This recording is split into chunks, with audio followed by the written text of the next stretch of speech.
waxaan ahay gabar la dhalatay ama uu adeerkeed dhalay Fawziya Faarax Weheliye Cadow Faarax Sindiko oo ah walaashay adeerkay dhalay aabahay adeerkay Allah u naxariisto waa dhinteen adeerkay caruur fara badan ayuu dhalay ilaahay waa dhaqay waxaan rabaa maqnaashaheeda aniga oon ka shifaynin sirta sirdoonka ee hadda socota in aan wax yar ka iraahdo maadaama dad fara badan arintan ay danaynayaan dad fara badanna ay ka xanuunsadeen Fawziyana aynan ahayn qof haysa xil amaba mas'uul dawladeed aanay ahayn waxaan isku dayayaa si kasta oo aan u murugaysanahay inaan sida ugu fiican inaan u hadlo marka ugu horeysa dadka Fawziya aan aqoonin waxaan rabaa ama aan la socon oo hadda la qabsaday waxaan ku wargelinayaa Fawziya Faarax Sindiko ama Fawziya Faarax Weheliye waxa waaye magaceeda runta ah walaashay ay ku dhalatay markii ay dhalatana loo bixiyay hase ahaatee alias badan ama banaanaysyo badan ay isticmaalaysay oo ay kamid tahay dhiimo 12 maalmood ka hor hase ahaatee aniga maadaama gabar walaashayda la dhalata ah meel ka noolna aan ku noolahay meel ka fogna aan ku noolahay oo aan isku meel ku noolay waxa anigu aan ogaaday oo aan ka war helay arintan jiritaankeeda xalay saqday dhexe 1:20 mir ama 7 saac iyo 20 daqiiqadood qofka soo yaqaano oo ah subaxii AM ka maaragtay aroortii dhinaca saacadu ay maalinta kale u dhalatay xilligaas ka warhelida waxaan ku war helay wiil baa iga soo wacay xamar aan isgaranayno qaraabadeennana ah ilaa dadku waa qaraabo iyo ehel ayaa soo wacay oo ii sheegay arintan in ay u sheegeen qaar qoyskeeda kamid ah anigu marka maba ogeynba wixii xala ka horeey xala marka ogaada ka bacda ayaan bilaabay inaan wax qoro ama hadlo Fawziya saadin sheegaba adeerkay dhalay dadka aan garanaynin warbixin yar hadaan ka siiyo Fawziya waxay kamid tahay laba bahood oo adeerkay dhalay bahal kamid ah waaye oo hooyadeed 3 caruur ay adeerkay u dhashay laakiin ayada ayaa ka nool oo ka hartay saas darteed bahdaas ay kaliga tahay caruurta kale oo adeerkay dhalay oo wiilal iyo gabdhaana waa isku bah Fawziya xamar waxay tagtay 3 sano ka hor arrimo dhinaca qoys iyo dhaxal la xiriira daraadeed oo dadka intooda badan ba ay ogyihiin halkaas aan kaga baxaya Fawziya waxay ahayd gabar la shaqeysa NGO wadani ah oo dhowr NGO ah oo meelo kala duwan ka shaqeeya sida gobolka Bay iyo gobolada kale ee Soomaaliya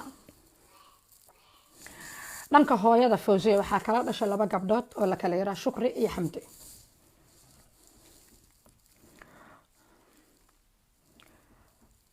Fawziya ma filaayo in shaqada NGO-ga ay ka shaqeynayso ay ahayd shaqo joogto ah oo aan dhamaanayn laakiin waxay ahayd shaqo la xiriirta projectyo ama mashaariic Fawziya normally dadka yaqaan waxay ahayd gabar u ololeysa xuquuqda caruurta gaar ahaan gabdhaha yar yar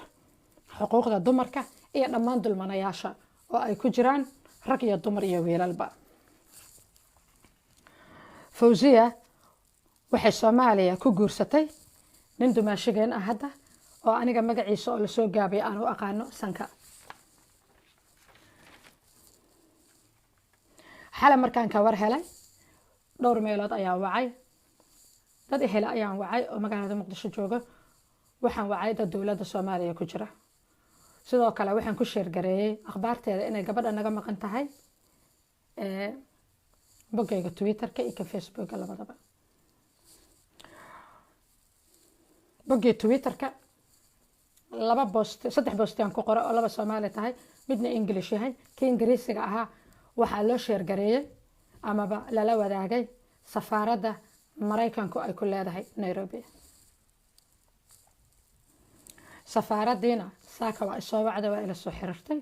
anigu waxaan ahay qof meel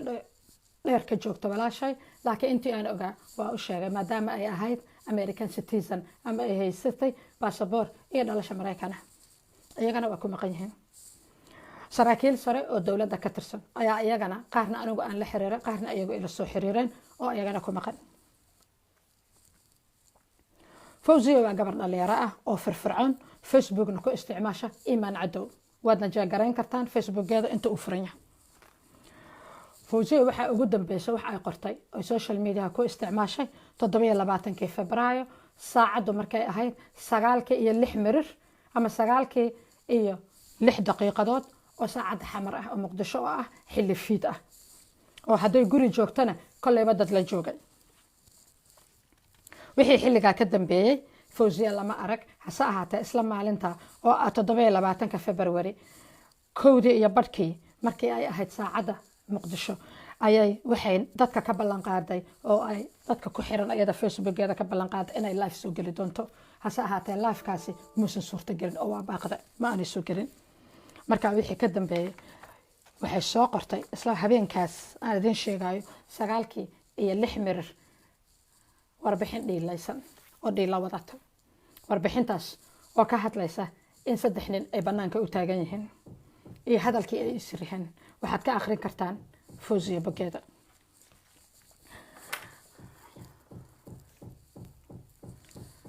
fawziya warbixinteedii ayaa isku dayaaya marka inaan dib u helo.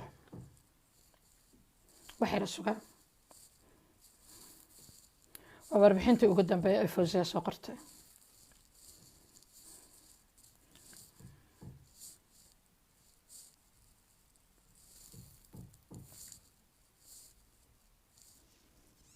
telefoonkan iska damiyo isdaaraya.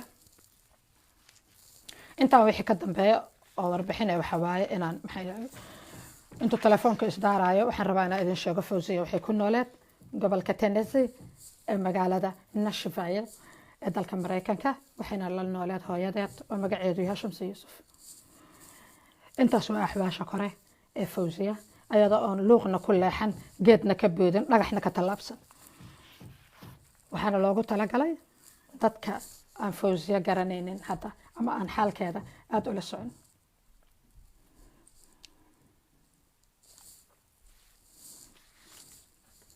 waxaa idinka codsanaa inaad sheer garaysaan muuqaalkeyga.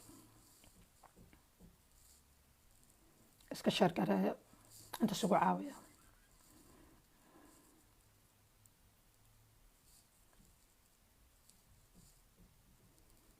okay.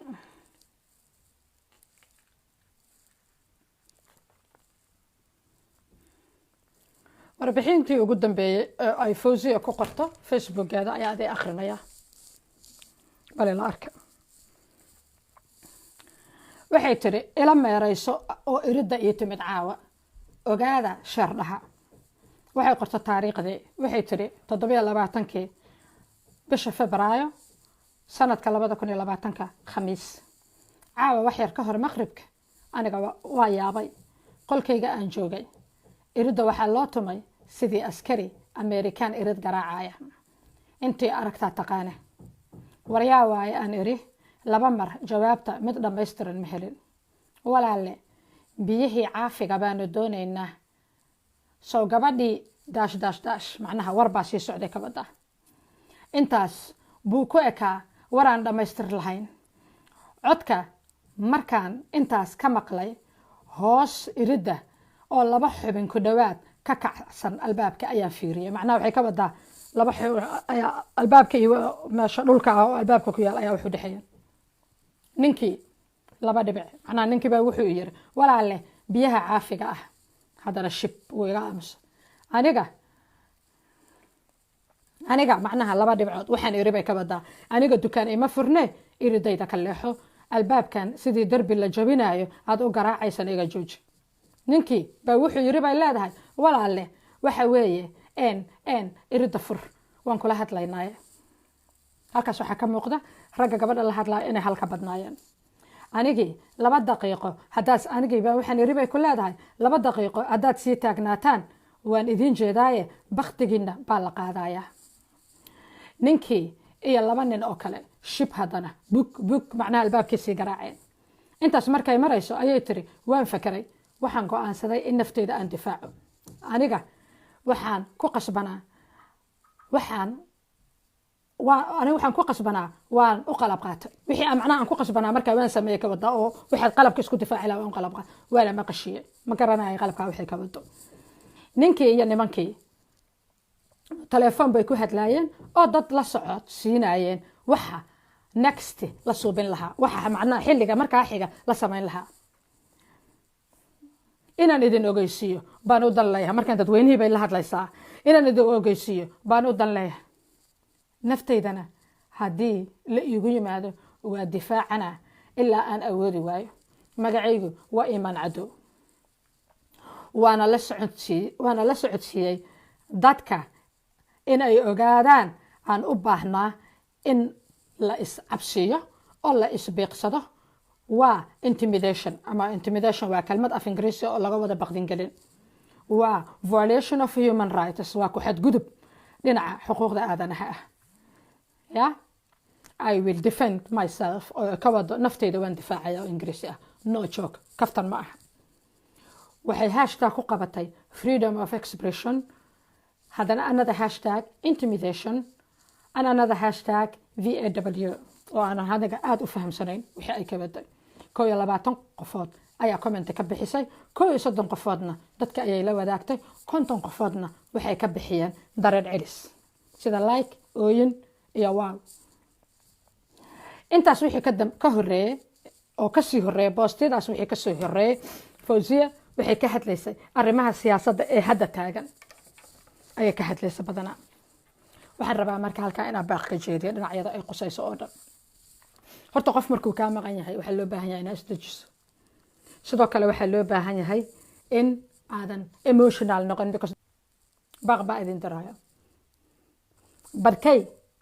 waxaa ii sheegayaa aniga nafteyda markaan kala jaro dhinac wuxuu ii sheegayaa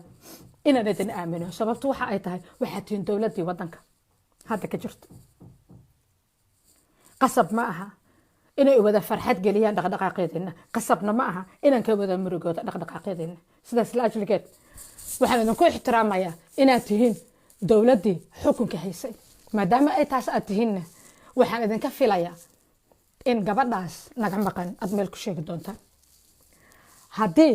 sida tuhunada qaar ay yihiin ay idinka xaggiina ku maqan tahay waxaan idin xusuusinayaa sharciyada caalamka oo dhan sharciga ugu daran ama ugu dheer oo qof lahayn karo waa 48 saacadood ay qof u xirnaa kartaa dowlad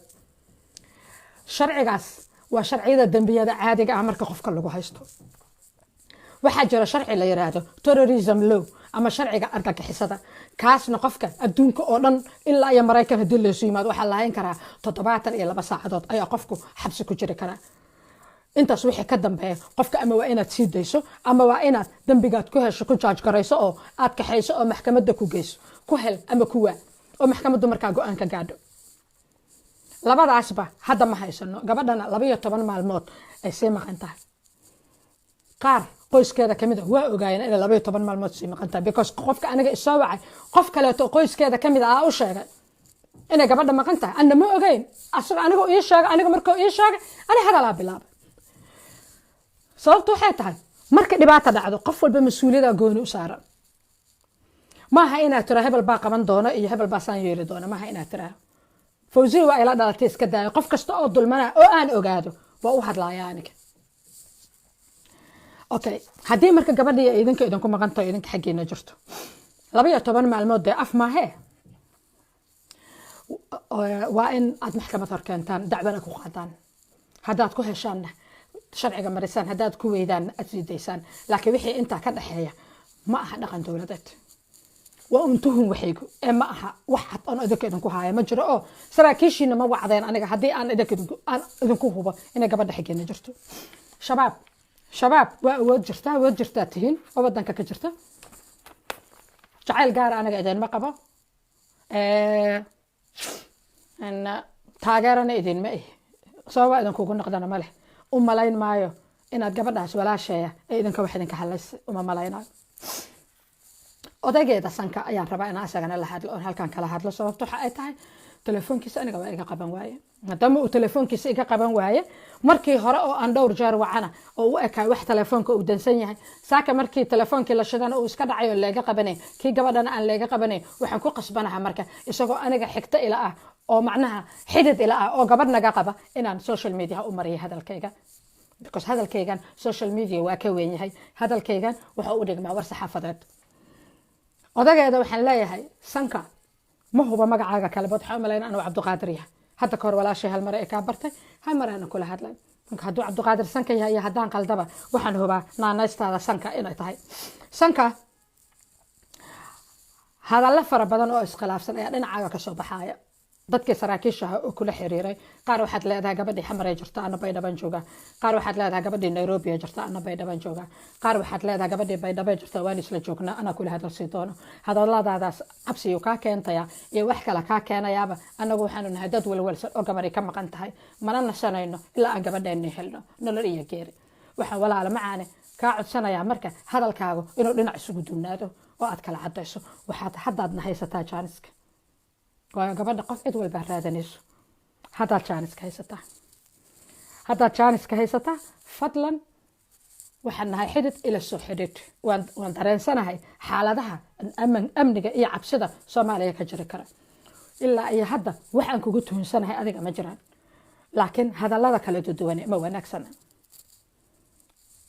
qoyskayga intiisa kale waxaan leeyahay ayagana reer weheliya cadow qof alla iyo qofkii gabadhaas walaasheena wax ka og idinkuna hadda jaaniska haysataan ina sheegtaan maxaa yeelay wax kasta oo jiro oo aad ogtihiin ma aha inaad idinka ka dambaysiin laakiin wax kasta oo jiro aad ogtihiin oo la aamustiin haddii la soo ogaado inaad ogeydeen oo la aamustaan dambiga wax ka yeelanaysaan ugu yaraan moral ahaan taasna wax wanaagsan ma isbeta marka hadda jaaniska haysataan ina hadda hadashaan waxaan rabaa inaan baaqo jeediyo xildhibaanada Soomaali goys inta meel fariisato ee 4.5 ku heshiisay wuxuu rabaa hooga soo baxay meel inta fariisteen ay qayb qabiil wax kasta ku qaybsadeen sabab afka looga dhowrto marka qof ka maqan yahay ma jirto marka madaxweynaha ayaa ku fadhiya xukunka qayb qabiil ra'iisul wasaaraha ayaa ku fadhiya xukunka qayb qabiil dawladda oo madaxweynuhu sareeyo ra'iisul wasaarahana kursi hawiye oo ku fadhiya oo annagana qoys hawiye aan nahay waxaan annaga nagu matalo dawladda iyo xildhibaanada hawiye iyo kuwa mudulood oo ah jufada hoose oo aan ka dhalanay oo ayaantan muduloodkii la waday waa de qabiil weyn dadku aad uma fahamsana I don't care aniga for the political winning wixii political winning ah aniga shaqo kuma lihi qofka maqan dadka dad u xiga ala fiiriya adduunka dhan waa tiiri lagu shaqeeyo waa ani ma garanayo Fawzi cid qaadatay iyo cid ka haysata ma garanayo mana rabo inaan ku dambaabo mana ihi dadka kolba ee qof iska saara oo waxaan hubin ku hadla laakiin waxa u baahanahay Fawzi oo bad qabta saas laajiga waxaan baaqo dirayaa dawladda Soomaaliya laamaha amniga madaxweynaha ra'iisul wasaaraha oo annaga haddaan nahay beesha hawiye namatala maaha wax laga xishooda ma ah dawladda dhan inta fariisatay qabiil wax ku qaybsata maaha ina afka ka dowda aniga gabar iga maqan qof dhan oo nool naga maqan waxa u baahana iyo xildhibaanada baarlamaanka nagu matala ee hawiye iyo kuwa kale oo Soomaali weey iyo maxay ahaatoonay odayaasha dhaqanka ugaasow imaamo malaaqo boqoro whatever magaciina oo yahay waxaan rabnaa Fawziya Faarax weheliya cadow ina meel ku ogaataan aniga oo walaasheeda oo aamina Muuse weheliya cadow ah oo ka weyn ayaa idin baaqaas si toos ah idinka codsanayo mana idin soo meermeerayo si toos ayaa idin la hadlaaya ugu dambeyntii hadalkaygan yaa la dhayalsanin sababtu waxay tahay waxaan ahay qof wax ka maqan yihiin waxaana doonayaa gabadheena in helno magaalada Muqdisho gabadheena lagu waayay waa in la helaa cidii kala hadasha iyo cidii kolba meel xigta hadaa waxa soo baxay gabadhi waa la helay qofan anaga ila hadleen ama aan muuqeeda arag ama dadkii aan u dirsaday ee raadinay aanay raqdeeda iyo ruuxeeda aanay garanayn anigu ma aamini karo hadalku tirakuteena mana ihi qof aaminta hadallada lala meeraysto mi Fawzi haday nooshahay waa inaan la hadasho Fawzi haday bad qabto waa inaan video ka aragno ugu yaraan kuweena meesha jooga laanaga dad laan ma nihine qaraabadeena dadkeena dhan meesha joogana waa inay face to face Fawzi oo arkaan laakiin waa la yaal xagga ka baxda hebelo baa joogta maya meelaha kale laga soo firi si idea laga soo firi ma kasta laga soo firi meelaha dadku ku xirato dhammaan laga soo firi hadda guryaal la isku xirtaa waa ogahay aniga I know guryaal la isku xirtaa qofkii oo guri caadi iska jooga oo adeeganaya oo waxayna aaba xiranba qaabkaas ayaa hadda ka socda magaaladeedii Muqdisho qaabkaas hadda ka socda aweeraana ku ah 20 sano Yurub aan joogo haddana because news aan ka shaqeeyaa I am well informed waana ogahay ya qof kasta iyo qofkii arintan warka haya walaa shacabkee caadiga ah walaa dadka taageerayaashayda oo maanta i dhageysanay walaalaha faraha badan leh 1900 life ahdeer oo idaawanaya oo dhan waxaan si bini aadanimo leh islaamnimo leh oo soomaalinimo leh idin kaga codsanaya qofkii gabadhaas axwaasheeda hayso inay ila soo xiriirto telefoonkeyga waa eber 44 eber 151 ama facebookga aad soo xiriir kartiin lama daminayo telefoonkeyga 24 hours waa daaran yahay mar kale aan fursad ka faa'iideysana waxa u mahad celinaya dhammaan saraakiishii amniga kuwii dawladda ku jiray kuwii gobolka Banaadir dhammaan dadkii saaka isoo wacay iyo kuwii aan aniga wacda ee i qaabila xildhibaanadii baarlamaanka nagu matalay oo qaarkood ay isoo waceen kulligood waa maxay heetonay waan ka mahad celinaya thank you very much hasa ahaatee Fawziya wali waa naga maqan tahay waxaan u baahanahay in aan helno warkan ugu dambeyn warkan waa qaadan kartaa warbaahintu noocay doonta ha ahaatee waa u fasaxan tahay copyright kuma xiro waana faafin kartaan wassalaamu calaykum waraxmatullaahi wabarakaatuh